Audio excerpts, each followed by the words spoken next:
La persona aprende a sentirse responsable del malestar del otro, pero el narcisista necesita esa culpa.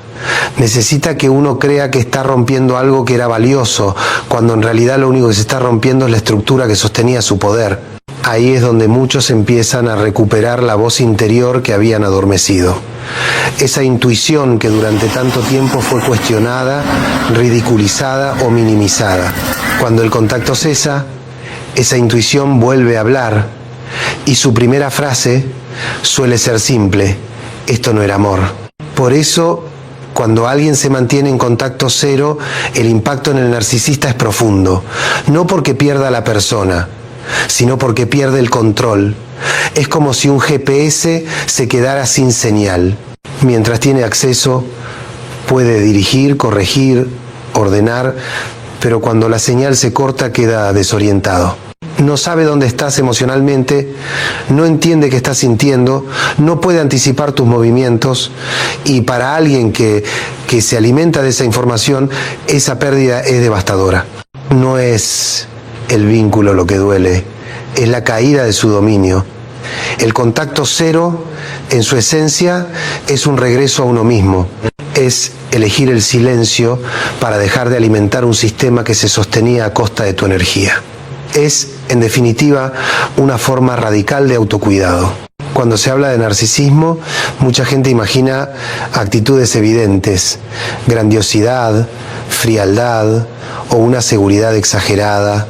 Pero en la práctica, el verdadero poder de un narcisista no está en lo que muestra, sino en lo que consigue que el otro deje de ver en sí mismo.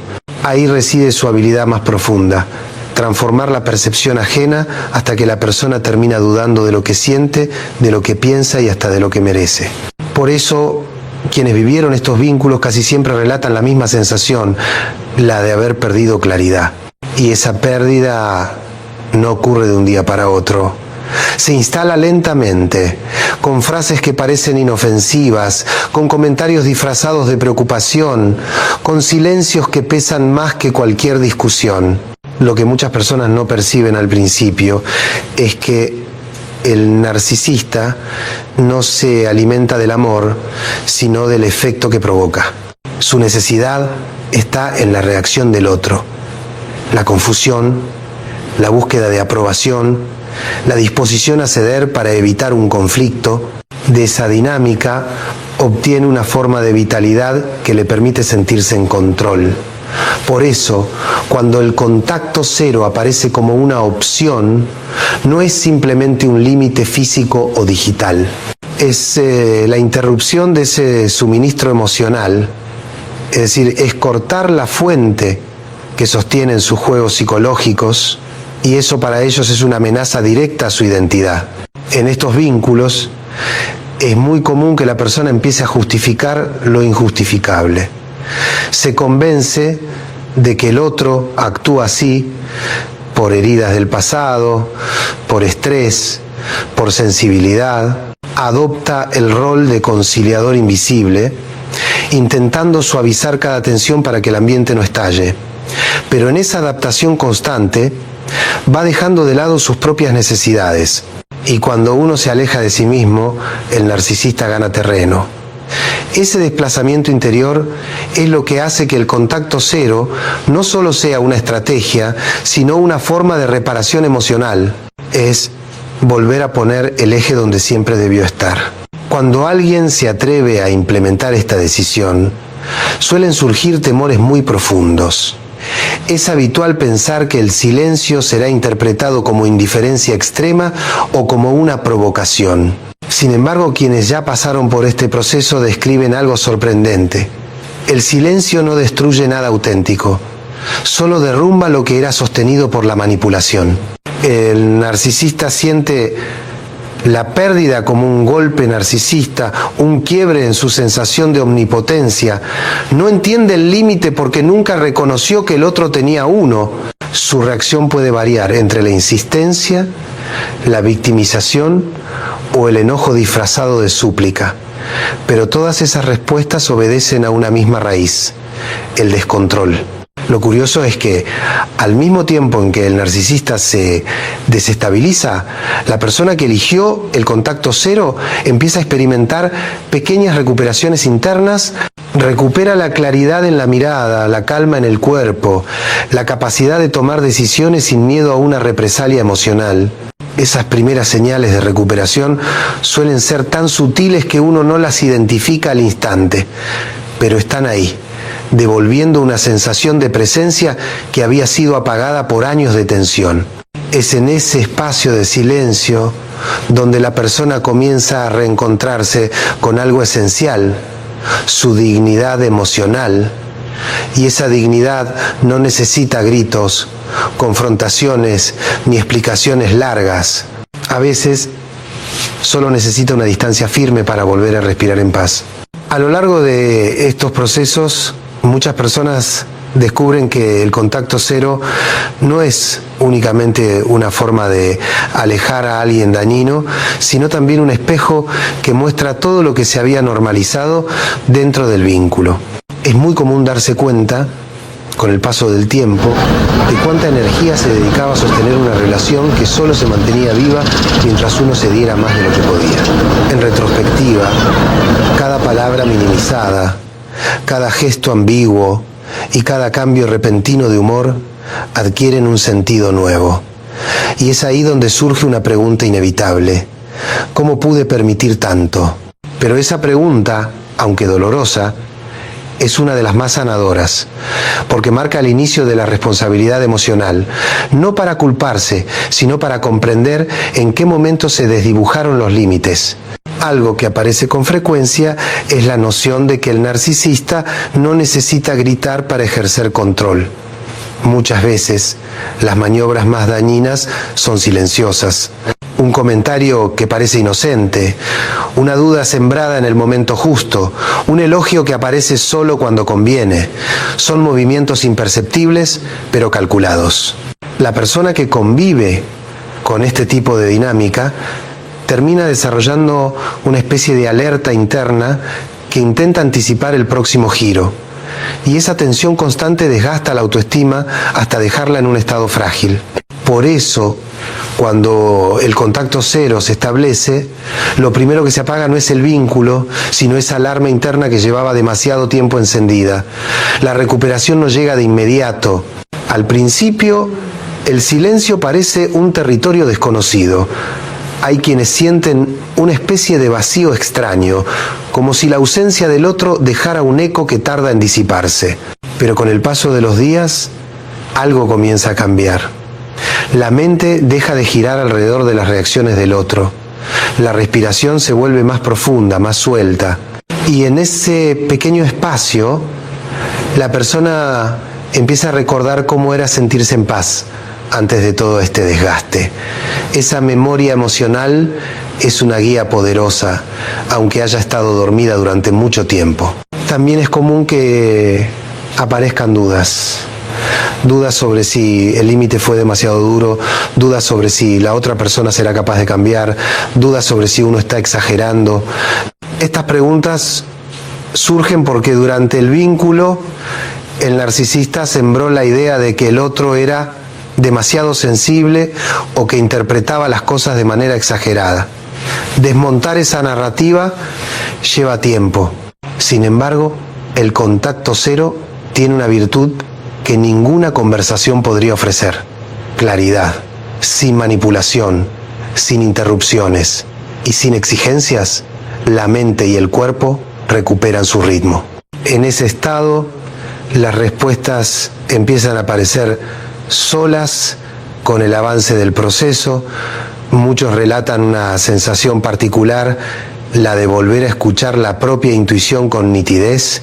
Esa intuición había sido silenciada por discursos que buscaban invalidarla. Cuando vuelve a surgir, no lo hace con estridencia, sino con una firmeza tranquila. No señala al otro, señala hacia adentro. Muestra lo que uno necesita, lo que no puede seguir permitiendo y lo que merece para construir vínculos sanos. Esa claridad es una de las conquistas más profundas que ofrece el contacto cero. Y es justamente en este punto donde la persona empieza a comprender que alejarse no fue un acto de frialdad, sino de amor propio. Un amor que, por primera vez en mucho tiempo, se expresa sin miedo. A medida que la distancia se sostiene, algo interesante empieza a revelarse. La relación nunca fue un intercambio equilibrado, sino un circuito que funcionaba siempre a favor del narcisista. Mientras la otra persona ponía comprensión, paciencia y empatía, el narcisista aportaba confusión, exigencia y un afecto condicionado que aparecía solo cuando servía para reforzar el control.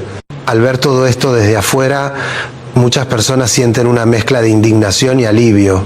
Indignación por todo lo que se toleró y alivio por ya no estar atrapadas en esa dinámica que les robaba fuerza emocional día tras día. Cuando el vínculo termina y se establece el contacto cero, el narcisista suele reaccionar como si hubiera perdido algo irreemplazable. Pero no es amor lo que siente, es la falta de acceso. Su inquietud surge de no poder intervenir, influir o dirigir la vida emocional del otro.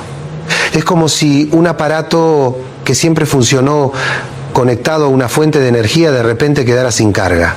Esta desconexión los descoloca, porque su identidad está tan ligada al efecto que provocan que cuando ese efecto deja de existir, emergen su vacío y su fragilidad. Por eso insisten, buscan, llaman o intentan volver a entrar con gestos que parecen arrepentimiento, pero que en realidad son intentos desesperados de restaurar su dominio. Lo interesante es que con el paso del tiempo, la persona que se mantuvo firme empieza a ver con más claridad los patrones que antes pasaban desapercibidos. Comprende que el narcisista no tolera la igualdad emocional porque necesita sentirse por encima para sostener su sentido de importancia. Y se da cuenta de que cada gesto amable del pasado tenía un precio oculto.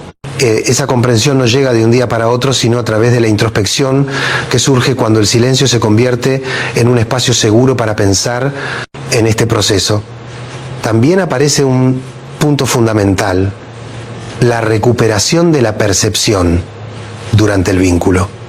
La realidad estaba distorsionada.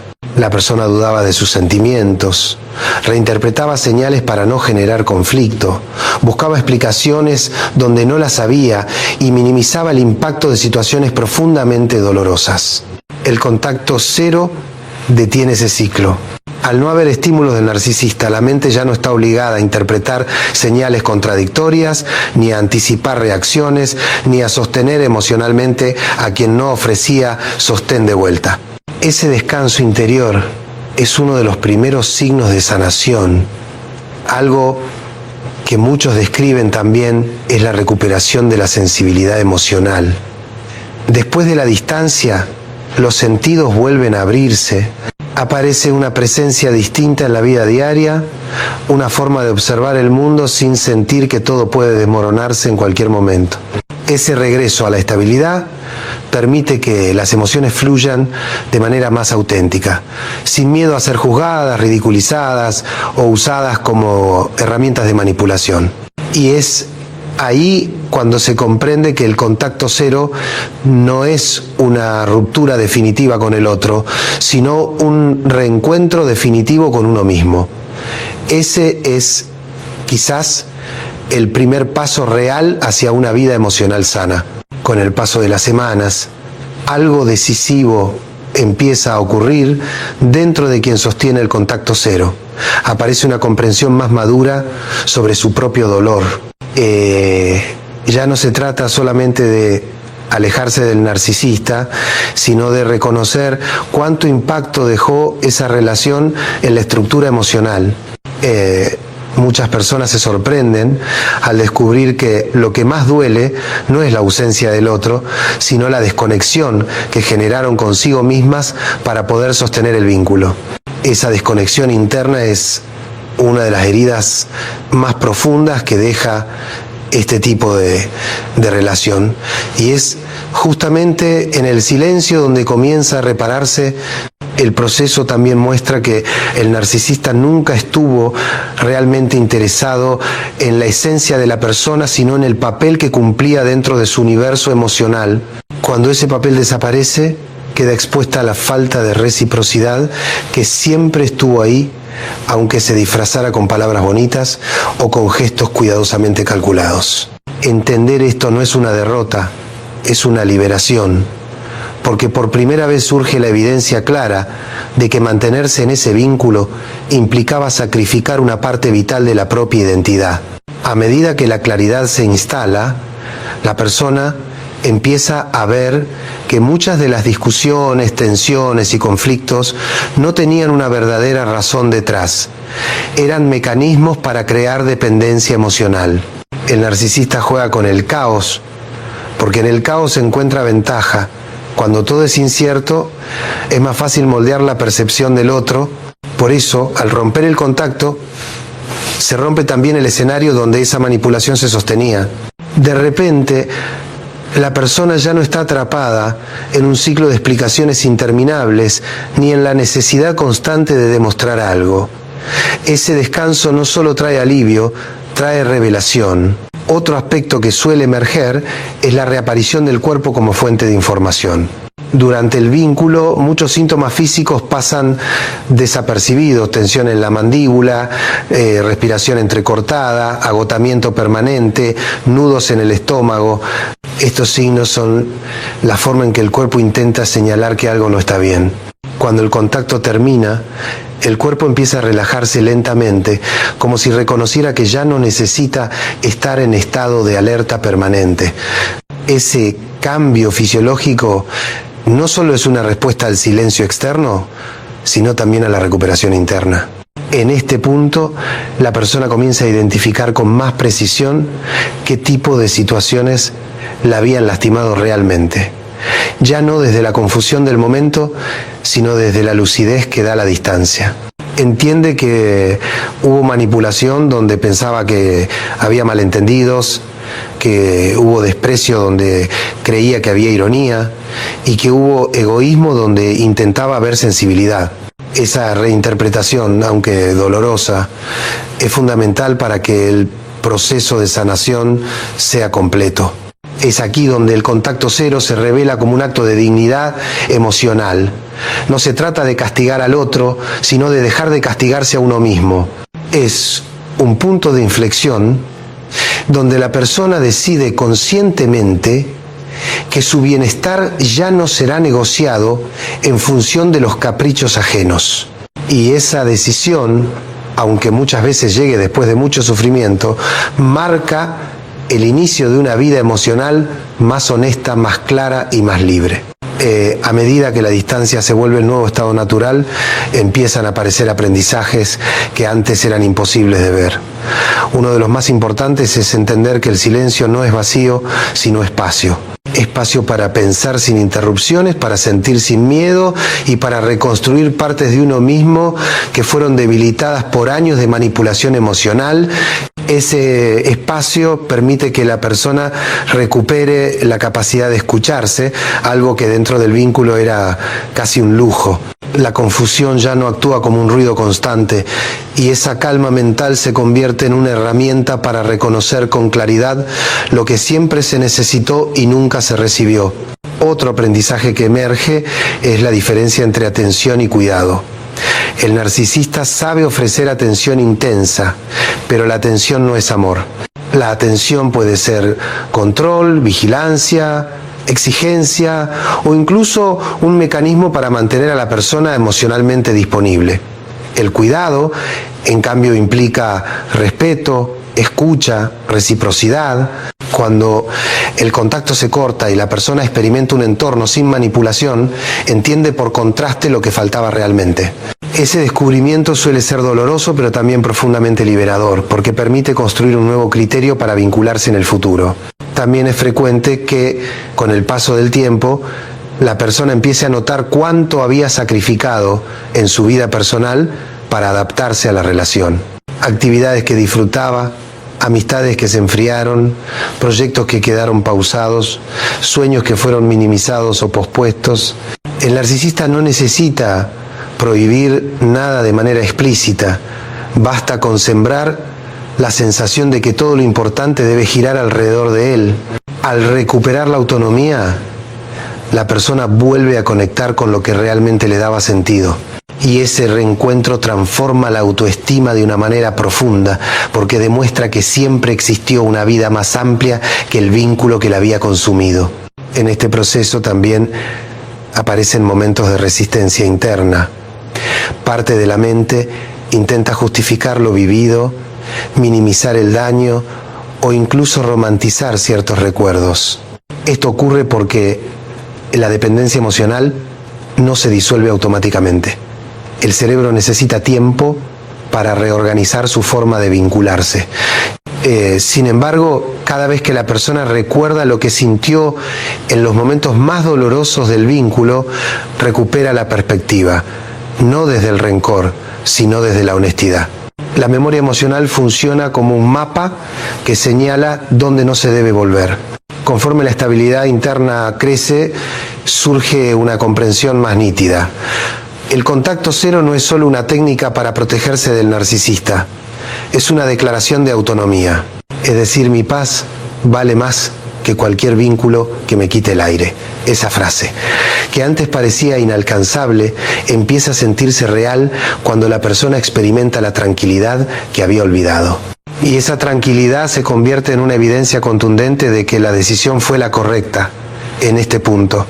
La persona ya no actúa movida por el miedo ni por la necesidad de aprobación. Comienza a reconocerse como alguien capaz de tomar decisiones que protegen su dignidad emocional. El silencio deja de ser un acto de defensa y se transforma en una forma de cuidado consciente, firme y profundamente necesaria.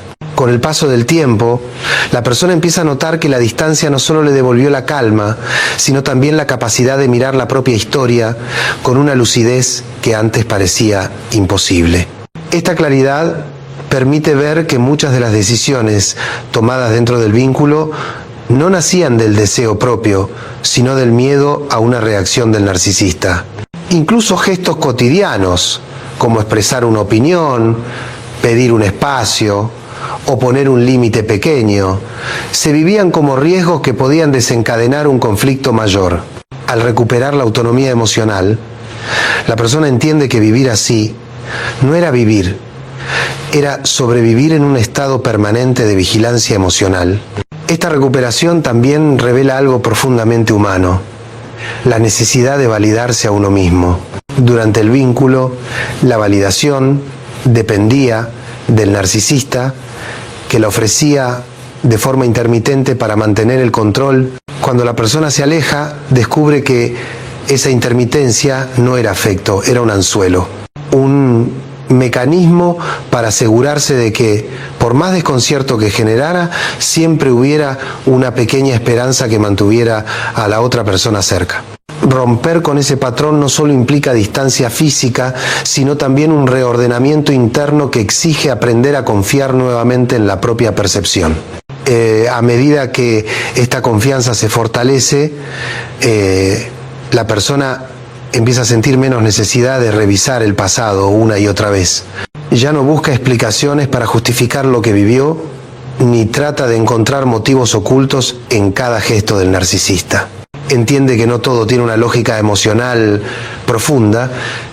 A veces simplemente se trata de personas incapaces de asumir una responsabilidad afectiva genuina. Ese entendimiento permite liberar una cantidad enorme de energía que antes estaba atrapada en la necesidad de comprender lo incomprensible. Al llegar a este punto, muchos describen una sensación particular, un silencio interior que ya no duele, sino que acompaña. Un silencio que se convierte en una especie de hogar emocional donde uno puede habitar sin miedo. Allí surge una pregunta que marca un antes y un después. ¿Qué quiero construir a partir de ahora? Esa pregunta no nace de la ausencia del otro, sino de la presencia renovada de uno mismo, y es en esa presencia donde se reconstruyen proyectos, vínculos, y también es una forma de perderse a uno mismo. Soltar no siempre se hace desde la valentía, muchas veces nace del agotamiento. Cuando uno ya no puede sostener más algo que le pesa, aparece una voz interna que dice basta. Y aunque duela, esa palabra es el comienzo de la libertad. Porque no todo lo que fue bueno en el pasado merece un lugar en el presente. Hay vínculos que se vuelven un eco de lo que fueron, dinámicas que nos desgastan, gestos que repetimos por inercia. El problema no está en haber dependido de alguien o de algo. El conflicto aparece cuando seguimos repitiendo ese patrón aún sabiendo que nos está dañando. Hay una especie de miedo ancestral al vacío, a ese espacio que queda cuando soltamos. Creemos que ese vacío es señal de pérdida, pero a veces es solo la antesala de una nueva etapa. Lo que duele no es soltar, lo que duele es resistirse al cambio. La mayoría de las personas no temen al final, sino a lo desconocido que viene después. Y, sin embargo, en ese desconocido habita la posibilidad de ser distintos. Cada duelo, cada ruptura, cada distancia trae consigo una oportunidad silenciosa, la de empezar a mirar la vida desde otro lugar. No todo lo que nos sostuvo merece seguir sosteniéndonos. Lo que antes era compañía puede transformarse en carga, lo que era cariño en resignación, lo que era amor en costumbre, y reconocerlo no es frialdad, es madurez emocional, porque madurar no es endurecerse, es aprender a elegir sin odio. Cuando uno entiende esto, empieza a vivir con más conciencia. Ya no reacciona por miedo a quedarse solo, sino que decide desde la paz, y ese es el principio del verdadero desapego. Dejar que lo que ya cumplió su tiempo se vaya, sin rencor, sin dramatismo, con la serenidad de quien por fin ha aprendido a mirar su historia con compasión. Hay vínculos que nacen del amor, pero también muchos que nacen de la necesidad. Y esa diferencia lo cambia todo. Cuando uno se vincula por necesidad, confunde compañía con salvación, afecto con anestesia. Muchas veces no elegimos al otro por afinidad real, sino porque su presencia calma una herida que no sabemos atender solos. Y con el tiempo, esa calma se convierte en dependencia, y la dependencia en sufrimiento. Hay quien dice que el amor todo lo puede, pero no es verdad. El amor que se construye desde la carencia termina exigiendo más de lo que puede dar. No es un amor libre, es un amor condicionado. Te necesito para no caer. Y lo más doloroso es que a veces creemos que esa entrega total es prueba de nobleza, cuando en realidad es una forma de abandono hacia uno mismo. Ser bueno, sin límites, es una manera sutil de desaparecer. Nos enseñaron que amar era darlo todo, que ceder era una muestra de generosidad, que aguantar era señal de fortaleza. Pero nadie nos explicó que también hay una forma sana de decir hasta aquí, que poner un límite no es egoísmo, es respeto propio. Cuando el amor hacia otro te lleva a descuidarte, deja de ser amor y se convierte en sumisión emocional. En la vida llega un momento en el que uno tiene que preguntarse, ¿cuánto de lo que sostengo hoy lo hago por miedo y no por convicción? ¿Cuántas de mis relaciones continúan porque temo al temblor que provoca el cambio? Mirar con honestidad duele, porque implica aceptar que mucho de lo que protegemos son ruinas emocionales que idealizamos. Nos aferramos a dolores conocidos por miedo a una libertad que todavía no sabemos habitar. La madurez afectiva no se alcanza leyendo libros ni escuchando consejos. Aparece cuando uno se atreve a mirar lo que duele sin maquillarlo. Cuando deja de justificar lo injustificable y se permite reconocer que hay amores que ya cumplieron su ciclo. No se trata de odiar, sino de comprender que ya no corresponde seguir. Y en esa comprensión hay un acto profundo de liberación. Cuando dejamos de mirar al pasado como deuda y lo aceptamos como aprendizaje, el presente se vuelve un terreno fértil. El dolor no desaparece de un día para otro, pero se transforma. Deja de ser una cadena y se vuelve maestría, porque a veces el sufrimiento no es señal de debilidad, sino la consecuencia natural de haber amado más de lo que el otro podía recibir. Uno aprende que la bondad, cuando no tiene límites, se convierte en abandono y que el verdadero amor El que nutre comienza en uno mismo. Amar a otro no debería implicar renunciar a la propia paz. Y cuando uno despierta esa conciencia, empieza a elegir distinto, con menos miedo, con más claridad, con más respeto hacia lo que siente y necesita. Una de las raíces más profundas del sufrimiento humano es creer que los demás sienten, piensan y aman del mismo modo que uno. Esa ilusión nos hace esperar comprensión, donde solo hay distancia, empatía, donde hay indiferencia, reciprocidad, donde solo hay deseo. Y cada vez que esa expectativa se rompe, sentimos que algo dentro se quiebra. Pero no es traición, es desajuste de conciencia. No todos tienen la misma profundidad emocional, ni la misma capacidad de mirar hacia adentro. Cuando damos más de lo que recibimos, no siempre lo hacemos por generosidad, sino por esperanza.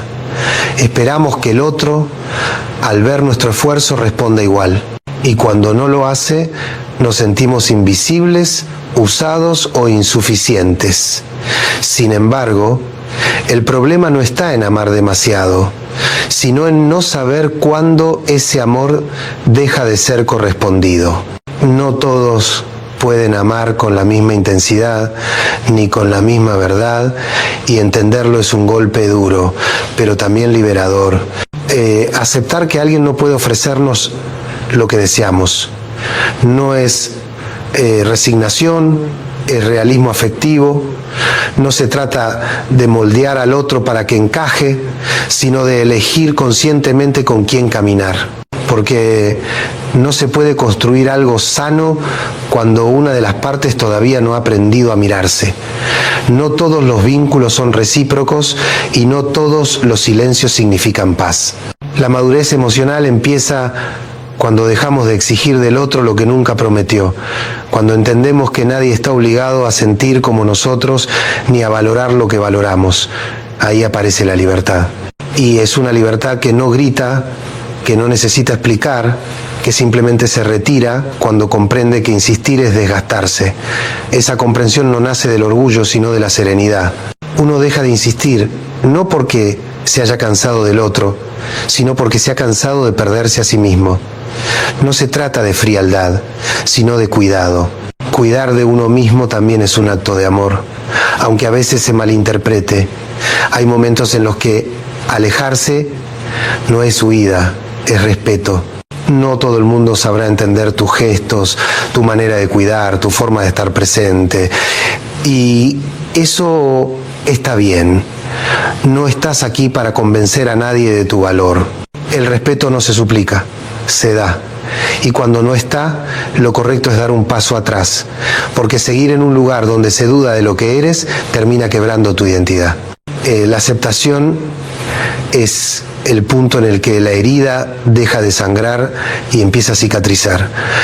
Cuando aceptás que el otro no va a cambiar, recuperás poder, dejás de luchar batallas que ya no tienen sentido, y desde ese lugar puedes mirar con calma, sin rencor, entendiendo que la vida no se trata de convertir a nadie, sino de aprender a elegir desde la conciencia y no desde la carencia. Hay algo profundamente liberador en dejar de necesitar explicaciones, en comprender que el cierre no siempre llega en forma de conversación ni de disculpa. A veces el silencio es la única respuesta posible. Uno insiste, intenta aclarar, justificar, ser entendido, hasta que entiende que hay personas que no escuchan para comprender, sino para defender su versión. Y ahí, seguir hablando es solo una forma de prolongar la herida. Llega un momento en que el cansancio pesa más que la nostalgia. Te das cuenta de que cada intento de diálogo se convierte en un círculo sin salida, que cada palabra se desgasta, que la energía que inviertes ya no genera conexión, sino más distancia. Entonces, sin hacer ruido, decides retirarte. No para castigar, sino para cuidar tu salud emocional. Y ese gesto tan pequeño y silencioso se convierte en una revolución interna.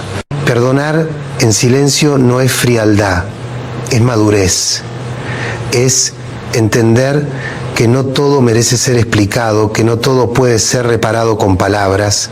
Hay relaciones que que se agotan hasta el punto de no dejar espacio ni para la despedida. Y cuando llegás ahí, lo más sano no es seguir intentando, sino aceptar que la historia ya dio todo lo que podía dar. Soltar sin odio es una forma de amor propio. La gente suele creer que el perdón necesita del otro, que sin su reconocimiento no puede completarse. Pero el perdón verdadero es un proceso íntimo. No se trata de absolver a nadie, sino de liberarte tú del peso de lo no resuelto. Perdonar en silencio es cerrar un capítulo desde la dignidad, sin aplausos, sin testigos, sin dramatismo. Es dejar de gastar energía en resentimientos que solo alimentan el pasado. Ese tipo de perdón no busca reconciliación, busca paz. Y la paz no siempre es entendida por los demás. Puede que te digan que eres distante, que te volviste frío, que perdiste la sensibilidad, pero solo tú sabes lo que te costó llegar hasta aquí, cuántas veces hablaste sin ser escuchado, cuántas oportunidades diste sin recibir respuesta. El silencio en esos casos no es venganza, es la voz de alguien que ya no necesita demostrar nada. A veces no responder es el mayor acto de respeto que uno puede tener consigo mismo. No porque falten argumentos, sino porque por fin entiendes que tu energía no es infinita y que no puedes seguir defendiéndote ante quien se alimenta del conflicto. Hay luchas que no se ganan, se abandonan, no por debilidad, sino por sabiduría. Cuando eliges callar, no es porque no tengas que decir, es porque comprendiste que hablar con quien no quiere escuchar es traicionarte. En esa decisión de guardar silencio hay una enorme fortaleza, porque el silencio, cuando nace de la conciencia, no es vacío, es protección, es límite, es respeto propio. No todo el mundo va a comprender las decisiones que tomas cuando empiezas a cuidar de ti. Algunos te llamarán egoísta, otros pensarán que te alejaste sin motivo, pero nadie, salvo tú, sabe lo que tuviste que atravesar para llegar a ese punto. Las veces que callaste para no discutir, las noches en las que esperaste un cambio que nunca llegó, la cantidad de veces que tuviste que recomponerte solo. Por eso, cuando decides guardar silencio y marcharte, no necesitas justificarlo. Quien te conoce de verdad entenderá, y quien no, probablemente forma parte de lo que ya no quiere sostener. Cuando uno deja de responder al caos, el mundo se vuelve más claro. Empiezas a ver con nitidez lo que antes tolerabas por costumbre. Descubres que tu paz vale más que cualquier conversación inconclusa. Y entonces el silencio deja de ser ausencia y se convierte en un refugio, porque hay vínculos que duelen incluso en la distancia, pero que lastiman mucho más en la cercanía. Aprender a elegir entre ambas cosas es una de las pruebas más difíciles de la madurez emocional. El silencio en esos casos no es indiferencia, es límite. Es la manera que encuentra el alma de decir hasta aquí. No porque falte amor, sino porque sobra desgaste. Y lo más difícil de ese proceso es que nadie suele aplaudirlo. Desde fuera puede parecer exagerado o radical, pero solo quien ha vivido la confusión y el cansancio de intentar sostener lo insostenible sabe lo necesario que es detenerse. Cuando entiendes esto, ya no buscas convencer a nadie de tu verdad. Ya no necesitas tener la última palabra. Simplemente eliges la serenidad sobre la razón, la calma sobre la confrontación. Y esa elección, aunque parezca pequeña, transforma toda tu vida. Dejas de vivir a la defensiva y empiezas a vivir en coherencia. Hay relaciones, trabajos, incluso entornos familiares que te invitan constantemente a justificarte, a explicar lo que sientes, a defender lo que haces, y llega un punto en que te preguntas, ¿para qué? ¿Qué parte de mí sigue buscando aprobación donde solo hay juicio? Cuando comprendes que el respeto no se mendiga, descubres la verdadera paz. No porque todo a tu alrededor cambie, sino porque tú cambias la forma de estar en el mundo. Esa paz silenciosa no necesita grandes gestos. Se nota en los detalles cotidianos, en la manera en que respiras, en cómo ordenás tu espacio, en cómo te hablas. El respeto propio empieza ahí, en lo simple, en lo íntimo. Cuidarte no es una moda ni un acto superficial, es una declaración profunda de amor hacia ti mismo. Es decirte, no voy a seguir viviendo en lugares que me fragmentan. Y cuando empiezas a honrarte en lo cotidiano, algo dentro se acomoda. La energía se aclara, las elecciones se vuelven firmes, la presencia se vuelve más serena. Desde ese estado ya no necesitas pedir respeto, se vuelve una consecuencia natural de tu coherencia. Hay ausencias que duelen no por lo que la persona era, sino por lo que representó en nuestra historia. A veces extrañamos más la sensación que nos daba estar con alguien que a la persona en sí, y eso es lo que confunde. Pensamos que ese eco de ternura es una señal de que debemos volver, cuando en realidad es solo la memoria emocional repitiendo lo vivido. La nostalgia tiene esa trampa. Ilumina el pasado con una luz suave que disfraza las grietas, borra el dolor y exagera lo bueno. Y si uno no tiene cuidado, termina queriendo regresar a un lugar que ya no existe. Madurar emocionalmente implica ver la historia completa, no solo los fragmentos que consuelan. Insistir en lo que ya se rompió, solo por miedo al vacío, es una forma de negarse la posibilidad de una vida más sana. Dejar ir no significa negar lo que se sintió ni despreciar lo vivido. Significa reconocer que lo que alguna vez tuvo sentido, hoy ya no lo tiene. Es un acto de honestidad, no de frialdad. Se puede recordar con afecto sin necesidad de retomar, se puede extrañar y al mismo tiempo elegir la distancia. Porque cuando las promesas se convierten en disculpas repetidas y las caricias en excusas, algo dentro empieza a apagarse. Seguir ahí, por costumbre o apego, ya no es amor, es resistencia. Y nadie debería quedarse en un lugar solo por miedo a lo desconocido. La verdadera transformación no ocurre cuando el otro cambia, sino cuando uno decide dejar de negociar su bienestar. Y esa decisión muchas veces se toma en silencio. No hace falta una escena ni una despedida dramática. A veces el acto más poderoso es retirarse con calma, con la certeza de que ya no hay nada más que hacer. En ese silencio hay firmeza, hay dignidad, hay amor propio. Cada vez que la nostalgia te toque la puerta, pregúntate si lo que extrañas es a la persona o la idea de lo que quisiste que fuera. ¿Estarías dispuesto a revivir todo el ciclo, no solo lo bueno? Si la respuesta es no, entonces suelta con gratitud. No se trata de olvidar, sino de no volver al mismo lugar esperando un final diferente.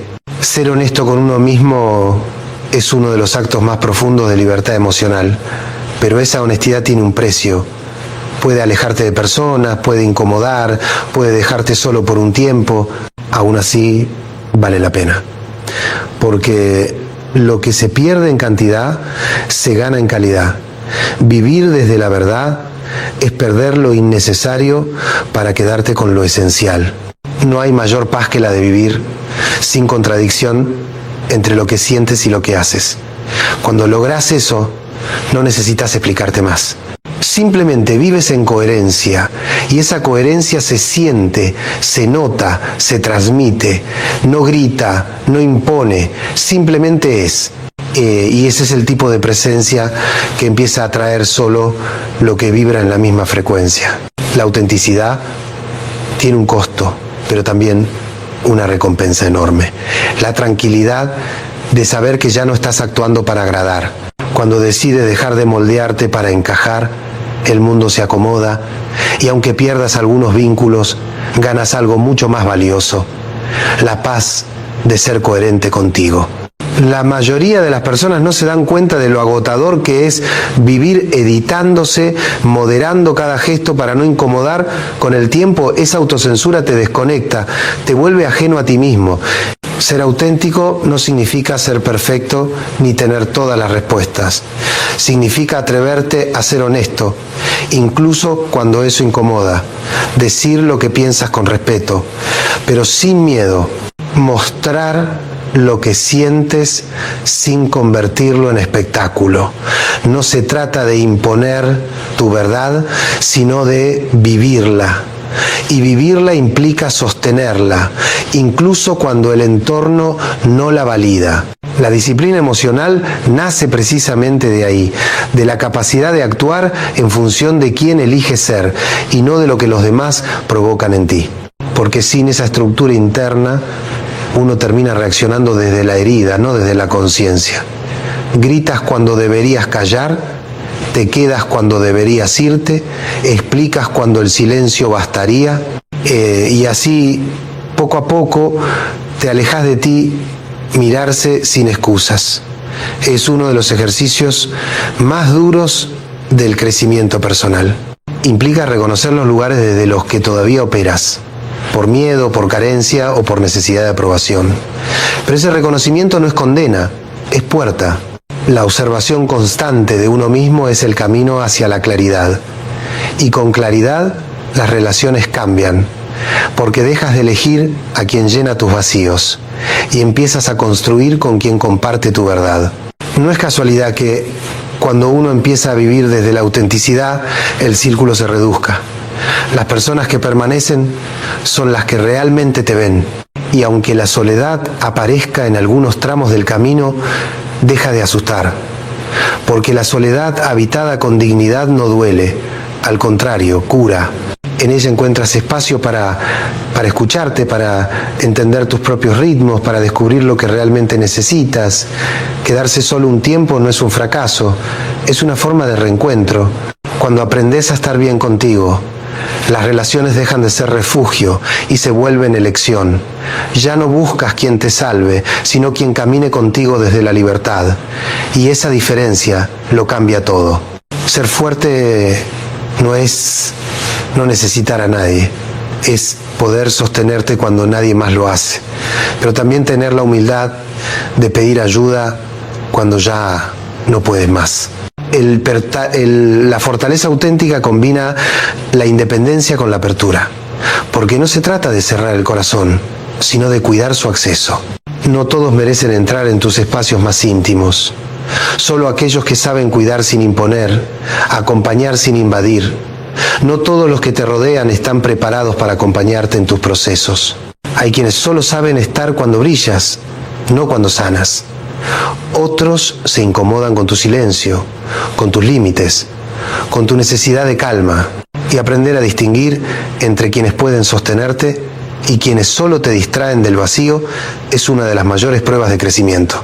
No todos merecen tener acceso a tu vulnerabilidad. Tu mundo interno no es un espacio público, es un territorio íntimo que solo debe habitar quien comprende su valor. La verdadera felicidad no aparece como una meta lejana, sino como un trabajo silencioso cotidiano. No es algo que se busca afuera, sino algo que se construye dentro. Aparece en esos actos pequeños que parecen insignificantes. Ordenar un rincón, cuidar tu cuerpo,